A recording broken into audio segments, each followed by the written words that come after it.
একটা সাধারণ জীবনেও সুন্দর চিন্তাভাবনা থাকলে মুহূর্তগুলোকে না অনেকটা সুন্দর করা যায়। সো হ্যালো এভরিওয়ান, কেমন আছো সবাই? আমার নতুন ছোট্ট একটি ভিডিওতে সবাইকে ওয়েলকাম। বাইরে চলছে অঝোরে বৃষ্টি। ব্রেকফাস্টে আজকে নিয়েছিলাম চিলা আর ডিম সিদ্ধ। ওটা আমারই প্লেট ছিল, কারণ নীল না চিলা খায় না, ও ডিম সিদ্ধটাই খেয়েছিল। আজকে 20 দিন পর মিশো থেকে এই ডেলিভারিটা এলো।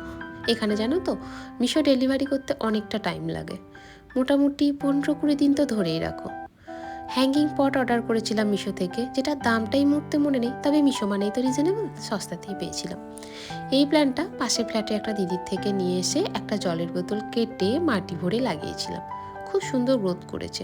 তোমরা তো দেখেইছো আমার বোতলে বোতলে অনেকগুলো গাছ লাগানো আছে, সেগুলো না সবই পাশের ফ্ল্যাটে দিদির থেকে নিয়ে এসে লাগানো। ওদেরকে একটু গ্রোথ হওয়ার টাইম দিয়েছিলাম, ভাবলাম এবার সময় এসছে ওদেরকে পটিং করার। তো সেটার মধ্যে আজকে 2টো করলাম। ওই ডিব্বাটাতে আমার মাটি রেডি করাই থাকে, ওটা থেকেই নিয়ে আজকে 2টো করলাম। আর এদিকে মহারাজা ঘরের মধ্যে গাড়ি এঁকে গাড়ির সাথে গাড়ি অ্যাক্সিডেন্ট করে রক্ত বার করেছে। এই যে এগুলো, এটাকেও ক্লিন করলাম। আর নীল বলেছিল আজকে চিকেনটা একটু ঝাল ঝাল করে খাবে। এত ঠান্ডার এত বৃষ্টি বাইরে, তাই আজকে একটু ঝাল ঝাল করে চিকেন বানিয়েছিলাম আর ভাত।